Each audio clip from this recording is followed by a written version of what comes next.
Folks, hello and welcome back to the Naren Agarwal Show. This show is full of insights about finance, about estate planning, about valuations, etc. Because I have with me CA Shashank Sekhar Jalan. He's been practicing for over 10 years. By the way, he completed his chartered accountant degree in India, which is one of the toughest degrees, in 3 years, which is the fastest track to complete it. Some people keep going for their papers for years. He's also an MBA. He then went on to work for Goldman Sachs in Bangalore and New York, after which he decided to join his own family firm and take financial planning for others forward. He's also a certified financial planner and is certified with estate planning. Welcoming Shashank Sekhar Jalan on board.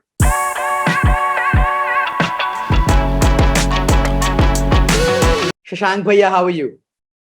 I'm good, Naren. How are you? I am doing very well. I call him Bhaiya as like older brother for those listening internationally. And we've had some really interesting conversations about finance. So I thought I'll have him on the show and we'll discuss finance, his journey through this financial world and his advice. Firstly, I want to ask you, how did you manage to clear the toughest course in India in 3 years, CA? Because you're having your college at the same time, you're doing your college, and this is a professional course which you're doing. I know people who take like 5, 6, 7, 8 years in multiple attempts, and the CA body allows you to have multiple attempts because it is a tough exam. How did you manage to do both your college and CA at the same time? I would just say God has been kind. But more than that, I remember that during the final, so the CA exam is distributed in three parts. So the final part is planning to give, and I froze, and I told my father, he's a CA as well, and I told him that listen, it's not gonna happen, and I'm freezing. Let me break it up. Let me give one part of the third part right now, and then later. And he just told me, dude, what will happen is that you'll flunk. That's the worst thing that can happen according to you. So just Yeah. go ahead with it. And I remember that the paper I was the most afraid of, I actually scored the highest in that. Wow. I So mean, yeah, but I would say eventually God's been kind on that front. there's actually a lot of power to that because sometimes the fear of failure holds us back from taking action. And just that your father said, and psychologically relaxed you, saying, hey, what will happen? The worst thing is you'll fail. What else? And you went for it and you actually ended up scoring highest on the paper that you were most scared of. Wow. I mean, yes, I think so. That makes a difference. It makes a difference on how we approach things. Not just, I mean, I'm sure there'll be a varied audience that we are catering to. So not just for students, but for professionals as well. Yeah. And so Bhaiya, like right after your CA got complete, you went on to work for Goldman Sachs? No. So after my CA got completed, I worked for a year and a half.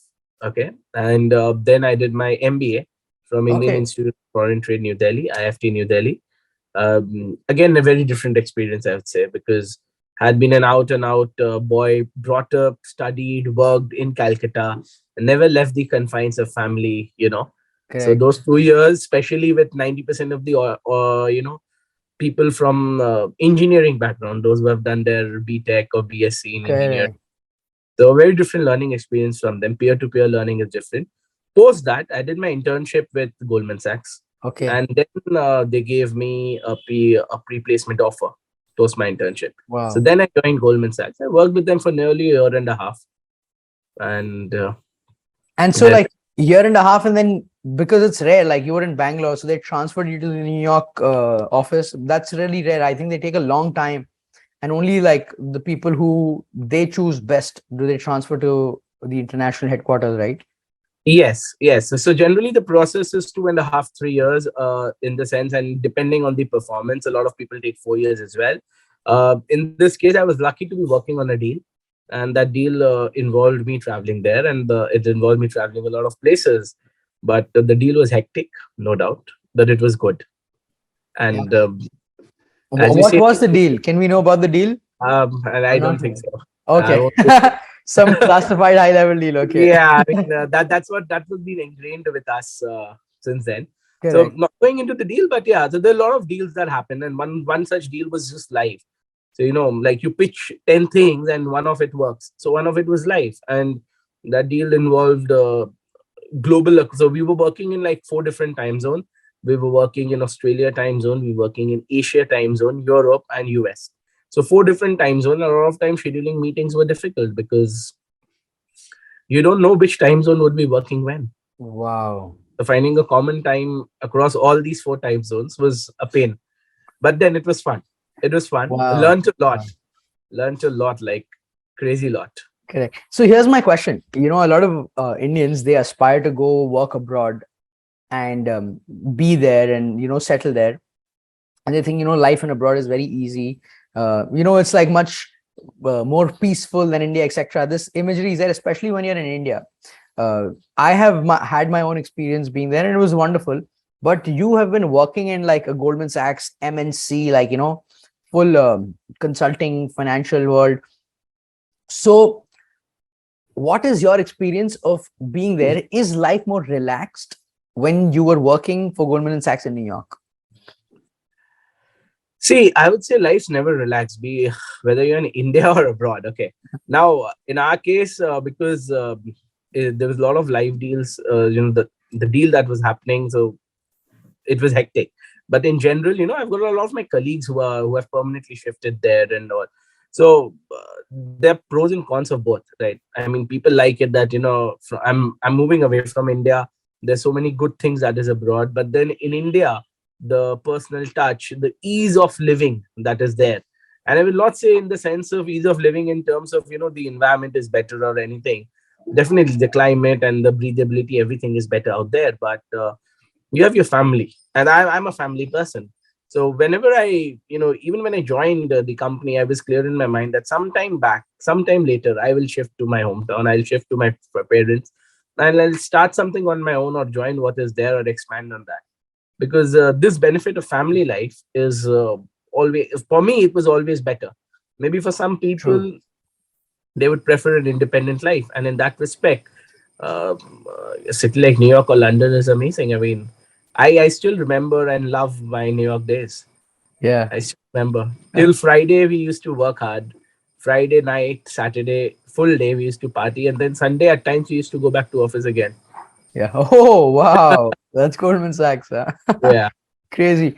I remember meeting a, a person, an acquaintance, and we kind of developed a nice conversation. And he was one of the VPs in a big bank in New York again.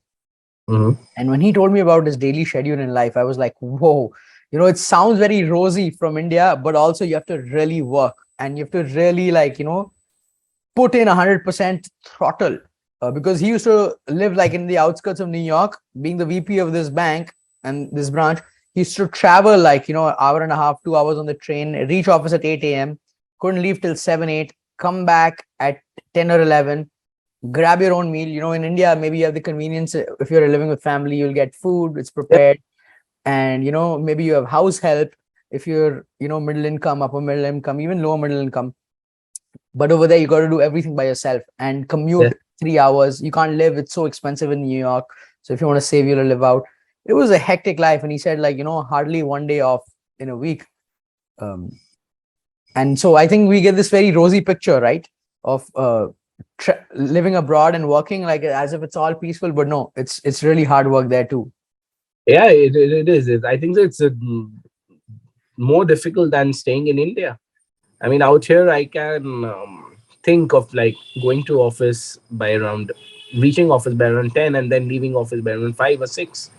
And then come back to my family. Like commute is maximum half an hour or 1 hour, depending where the office is. But out there, it's not that easy. I mean, I was lucky enough that the accommodation, I was on a deal and the company only provided the accommodation. So the Okay. accommodation was next door, the opposite building, a Hilton condo. Whoa. But I was lucky enough. That But I think that is the biggest, one of the biggest things to mental peace with work is how long is a commute time. If you can walk it to your office, there is no mental peace like that. yes, I agree. I agree. I mean, And the time saving. One of my friends, he lives in Mexico City and he's working with the Canadian embassy. And he said one of the best things, he paid extra to be next to his office, but he can walk back, have lunch, and walk back to office.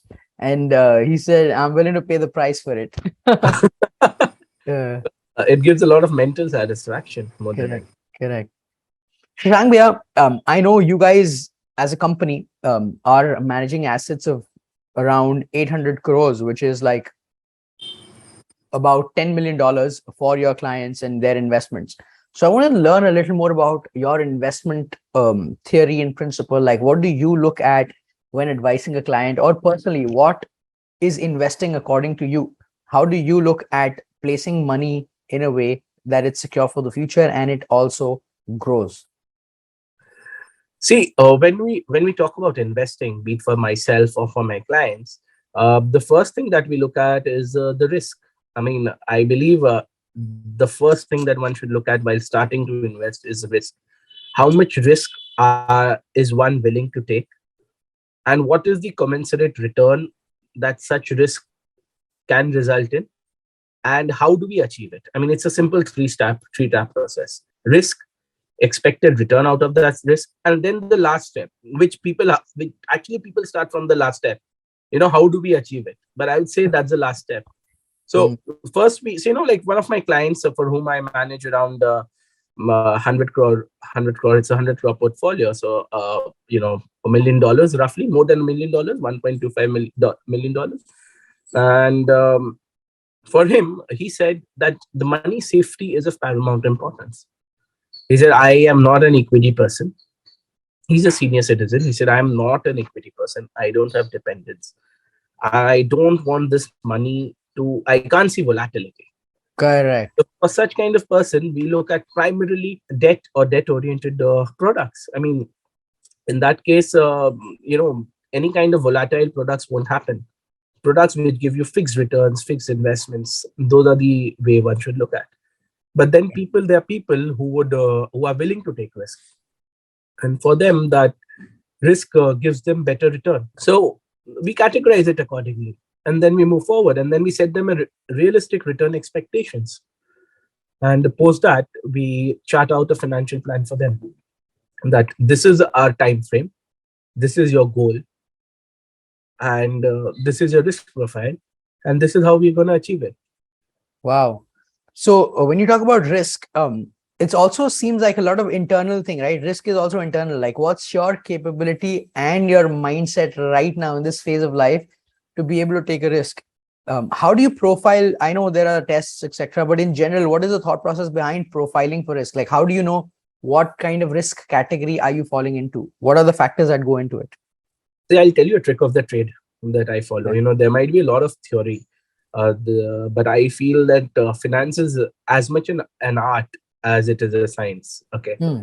And one of my mentors, I won't say mentors, but guru, Mr. Damodaran, also says the same thing about valuation. So when we profile risk, it is more of a one-to-one conversation. So today, if I'm profiling risk for you, until I am not comfortable talking to you, until you're not comfortable talking to me, you will not open up. Until we don't open up with each other, I will not know what kind of Hmm. investment person you are.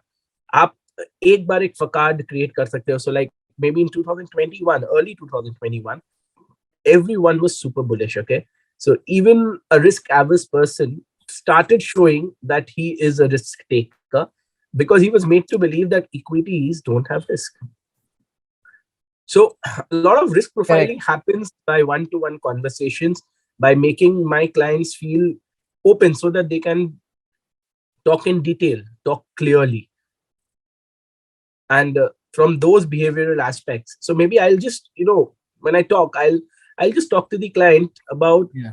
how are they good with volatility. So tomorrow I'll tell him, that's how you given me 100 rupees. This is fallen to 80, and then it will rise to 120. In 1 year only, that might happen. In 6 months it might fall to 80, and then it might rise to 120. So theoretically speaking, at the end of the year, you're good with 20% return, but there's a lot of volatility. So Hmm. these kind of conversations is what helps us understand the client's risk appetite.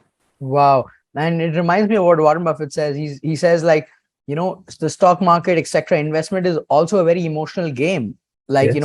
it's such an emotional game. We think it's all logical and we can hold in the when we project, we're like, yeah, if it goes up to 120, I'm fine. But when you see your rupee money drop to 20% and the market, you feel like your heart is coming out.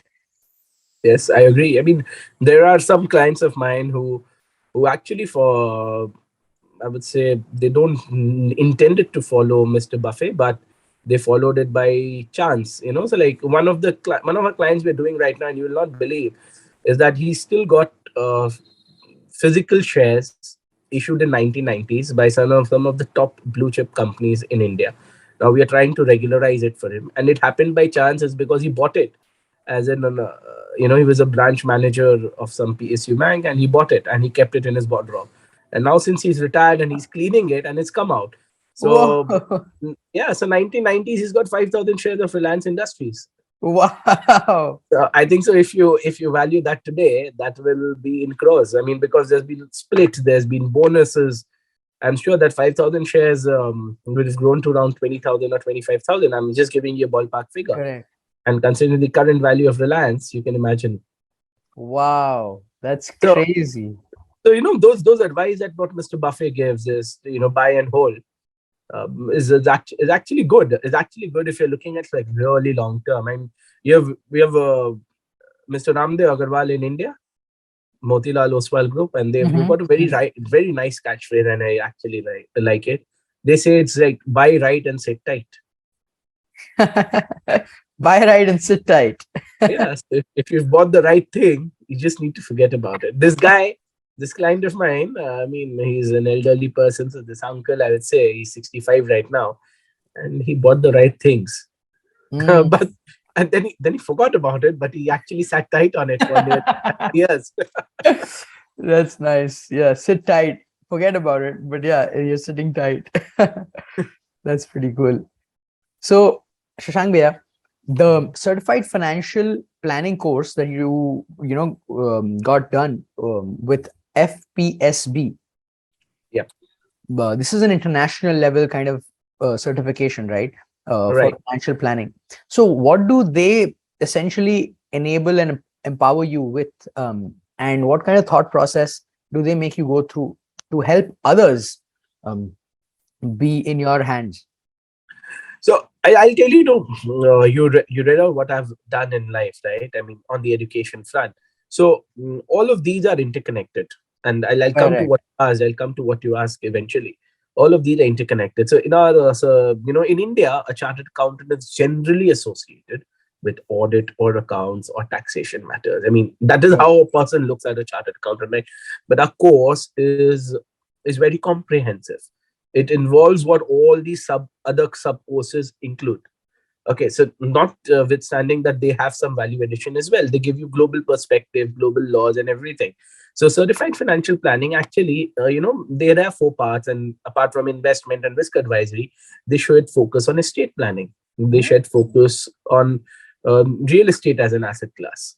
Okay, I mean, and that's actually good. I mean, when we advise client, we tell them that your portfolio, your basket should be diversified. So, certified financial planning is given by Financial Planning Standard Board in India, which is a part of the global network of certified financial planners.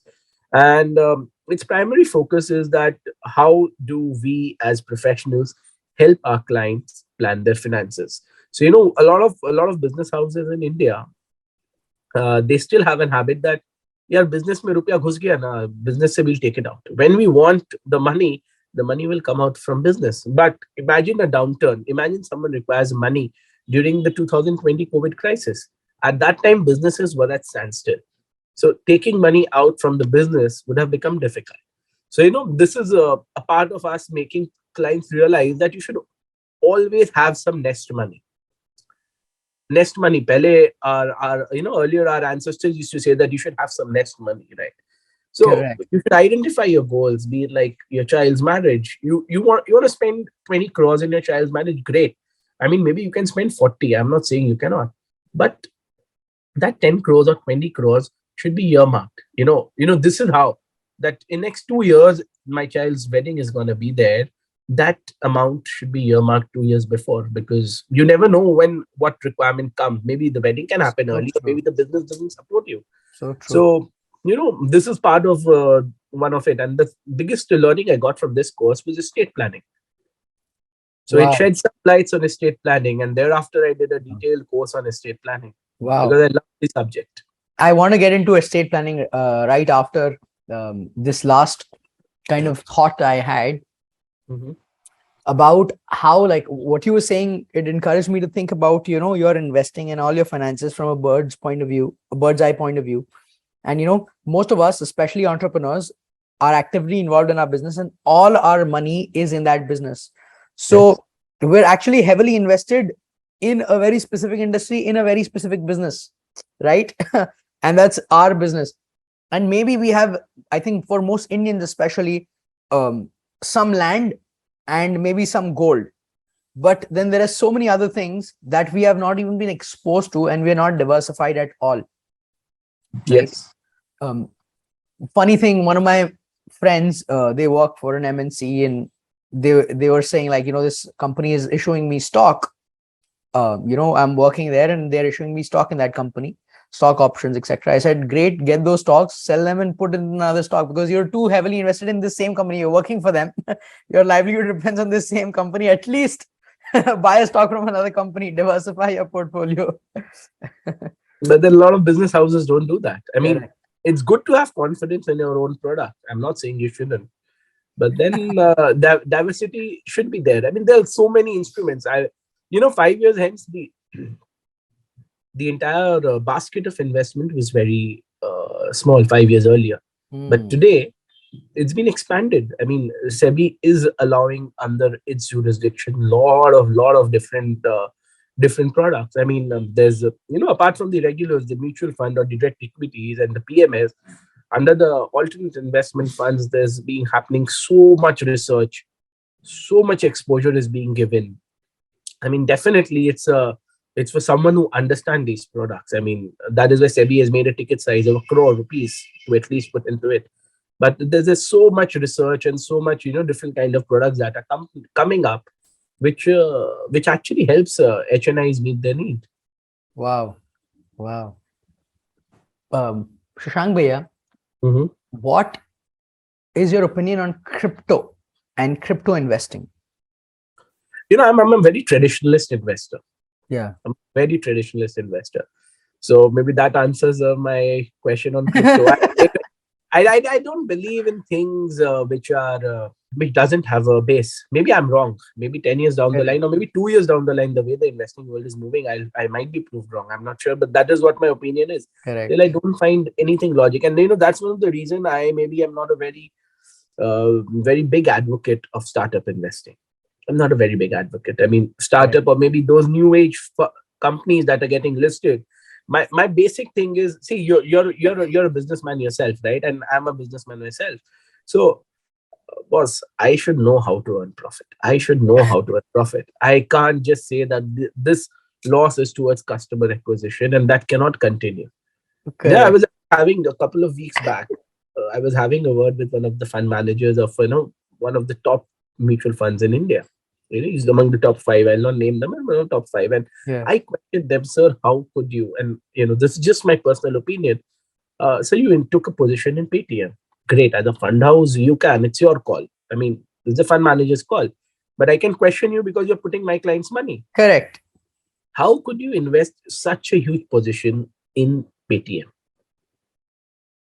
I mean, what logic? And he said that time, it was the flare of the season. I'm just, sir, but you cannot. You are a responsible fund manager. If you invest in flare of the season, then what's the difference between you and a layman investor? A Exactly. layman investor. So Going for the be it IPO. Yeah. crypto, be it new age companies, my opinion remains the same.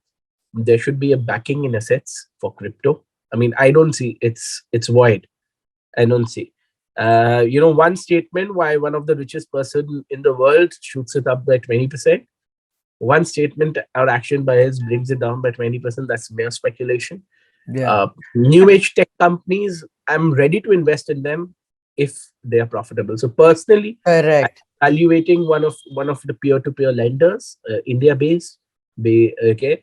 I'm evaluating them right now. And the best part is, out of the last 7 years of their history, um, they had losses the first 2 years, and they had losses during the COVID year, but then they're showing profits. I mean, the last quarter, they showed good profits. So such kind of new age companies, I'm open to Yep. evaluating. Yep. I think that's been a traditional shift all of a sudden in India in the last 10, 15 years. People start talking about valuation more than profit, and it's a little crazy, right? And I think every hardcore business person I've spoken to, they clearly disapprove of whatever you're calling the new age startup tech companies that have no profits on their book. And every layman out there that I'm speaking to, they are going by the name. Oh my God, this company is coming out with an IPO. This company is coming out with an IPO, because marketing is selling, and it's selling their shares too. People are subscribing on the IPO because the retail investor has more avenues to invest right now, but they might not have the necessary know-how and bandwidth to go through the financial books. Yes. I mean, some of these companies are just loss on loss on loss, and I don't know what's getting them their valuation. Stories. Yeah. And the stories are important, but it's only stories, it seems like. No, the stories are very important. I mean, from finance point of view, stories are very important, be it like for a profit-making company or a loss-making entity. Stories are very important, because that's how you'll convey the numbers, right? I Yeah. mean, if you just put out numbers on a spreadsheet, people will not understand. So that's how you convey it. And maybe these are the stories. So I feel in the long run, the bell curve will turn to normal. We'll have a normal distribution, and things will turn out normal. But people should realize that those steep valuations will come down someday, or maybe stagnant, Yeah. So I'm not a vocal person for buy at any price. I'm not a vocal person for loss making entities. I'm not a vocal person for cryptos. Things should normalize. There should be logic behind it. I agree. 5 years, 10 years old logic, or maybe 20 years old logic, does not apply in today's world.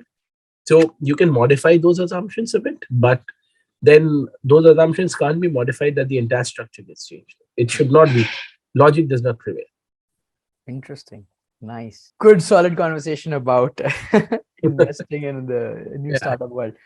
Shashank, I want to ask you now about estate planning. So what is estate planning? A lot of people, we are not even familiar with the idea, especially in India. But what is estate planning?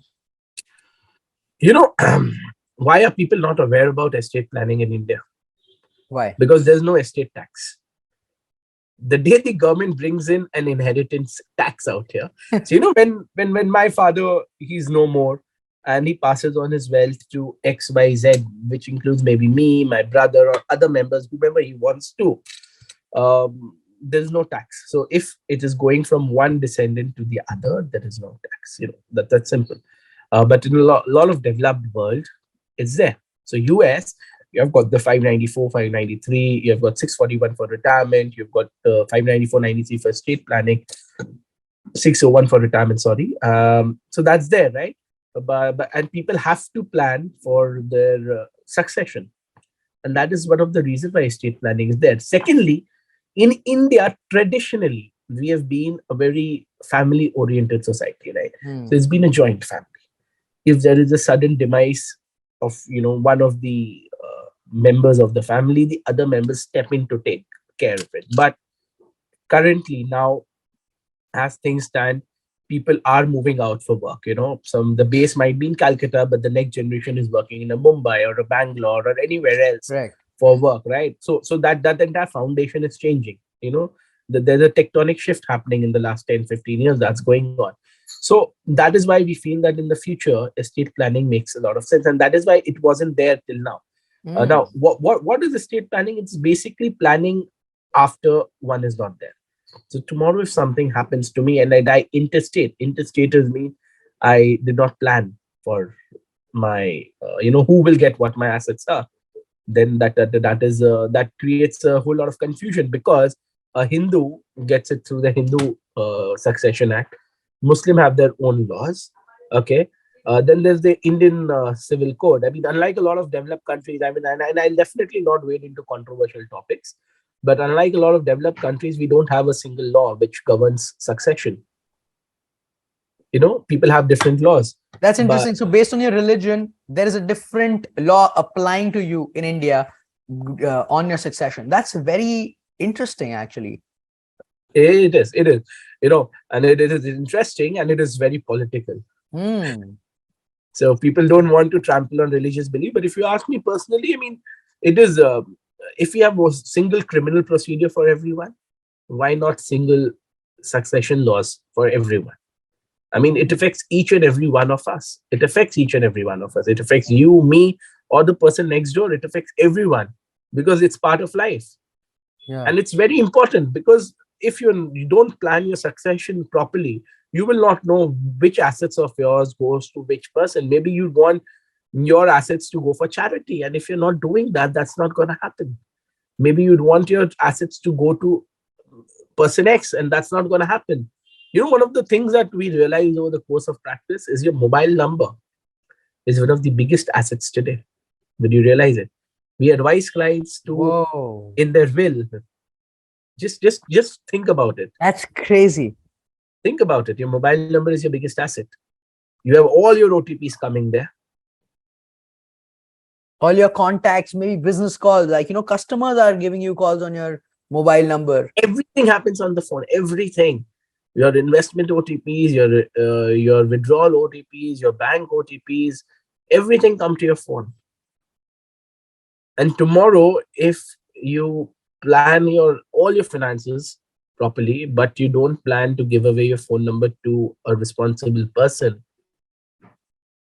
Oh, that is crazy. Wow, wow, wow. That just blew my mind. It's so subtle, but it's so deep.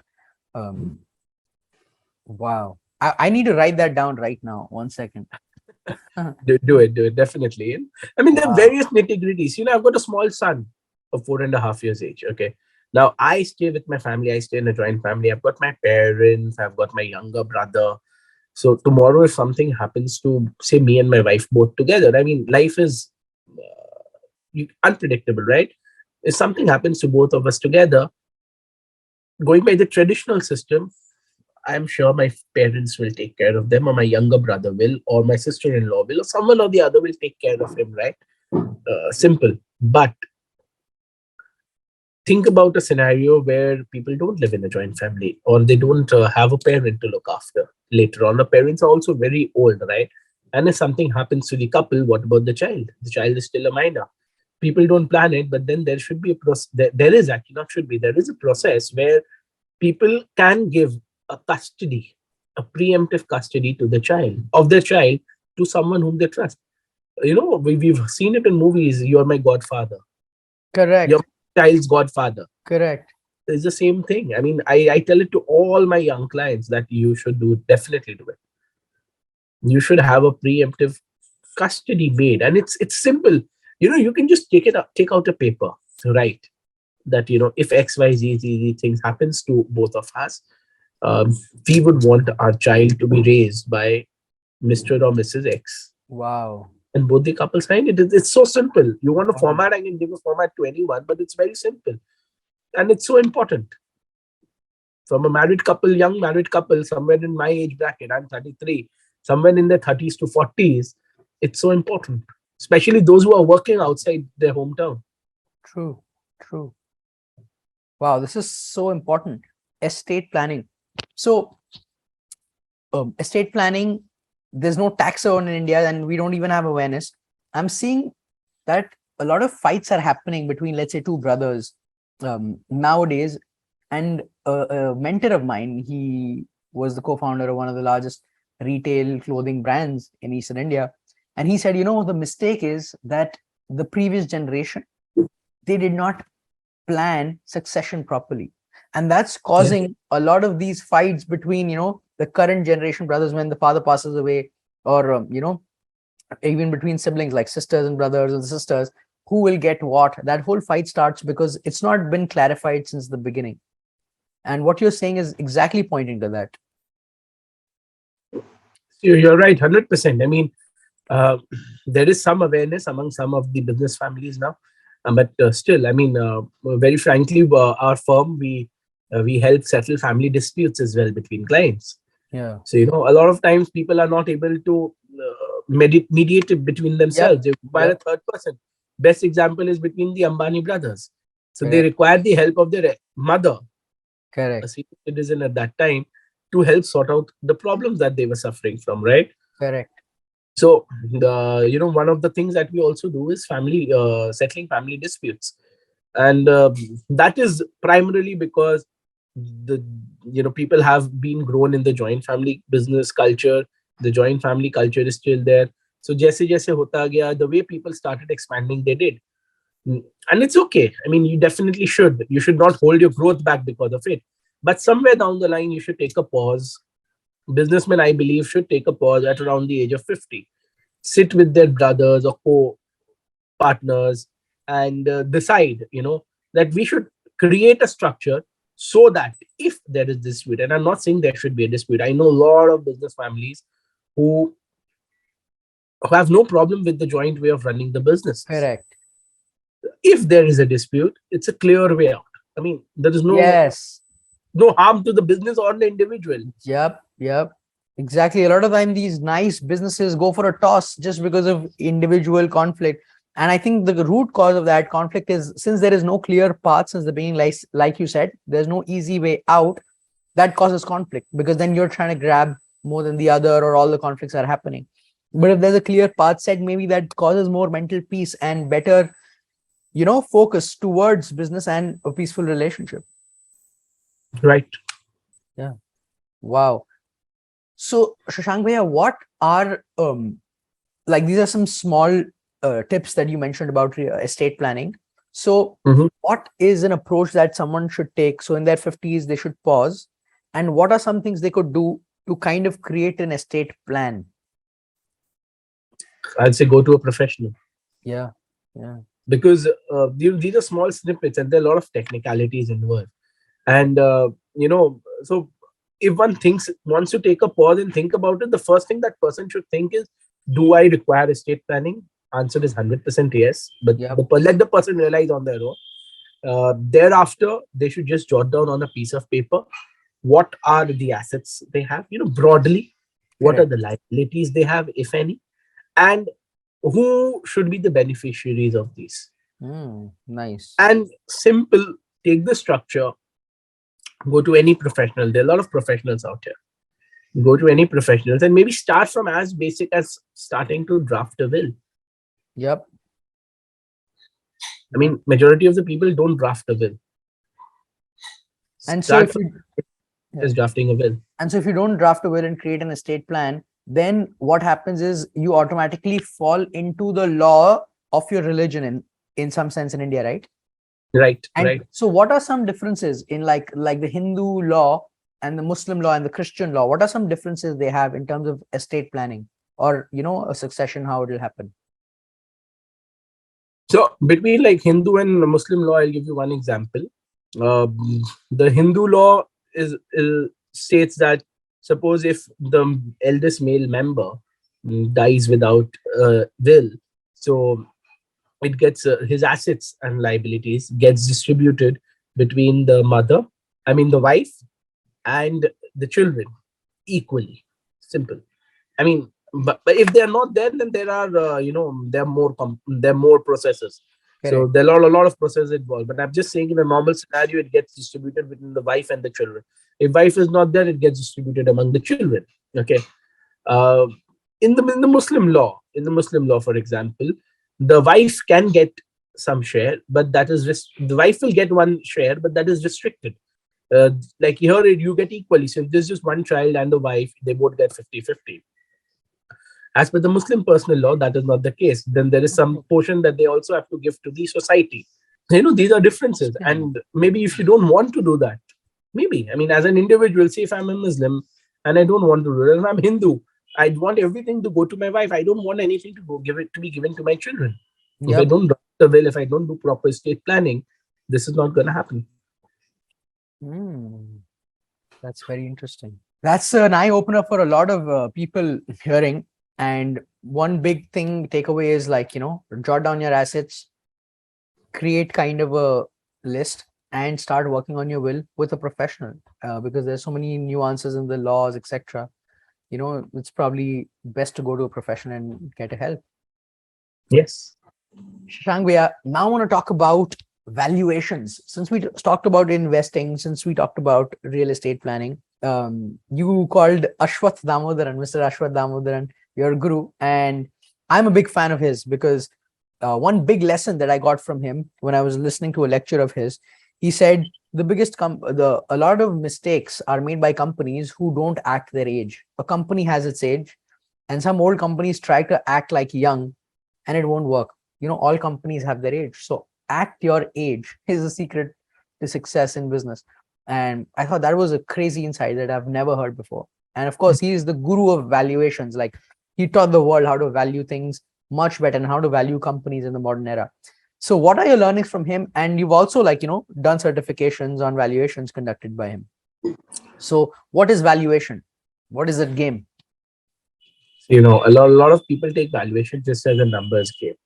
And having read a lot of his papers and having attended his sessions and done a certification under him, I feel that I actually subscribe to his view. As I said earlier, it's more of an art along with a science. And one has to look at it from both perspectives.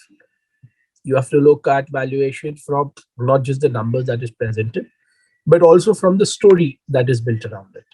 And it's very, very, very important. I mean, you today, for example, let me take an example, live example of, let's take an example of Reliance Industries, okay, and ITC. We'll take both of them. Reliance Industry, post the pandemic, it performed very well. It ran up, but today it is roughly in the same range where it was a year earlier. It broke some highs, came down. So from a lot of technical analyst perspective, we look at it technically, they would feel that it's not moving much. From fundamental perspective, the numbers will say that it's earning a lot of profits. Some hiccups are there due to the rising oil prices, but it's earning a lot of profits. Telecom business is doing good, retail is doing good. But the actual story, I feel, and this was the headlines in today's newspaper, where Mr. Ambani was saying that green energy will contribute a substantial portion of our profits in the next 5 to 7 years. Now, all of us realize that in the next 20-25 years, the shift in the energy, the kind of energy we use for for running our daily self is going to change substantially, right? And if one of the respectable corporate honkos is telling us that their company will have a substantial shift of the profits and revenue coming from green energy, I feel this is a story that needs digging. As a recreationist value, I would say, because it's not a full-time job that I do, I would like to go into the depths of Reliance Industries annual report of 2022 and read in detail what they're doing. So similarly, in case of ITC, it was a meme stock, right? I mean, people were panning it 6 months back. Nothing is happening, and this and that, and they're not. But you have to understand that this was a deeply undervalued stock. I mean, there are a lot of people who were saying for it. And in hindsight, people might say, ki ab ho gaya, so Shashank is now speaking about it.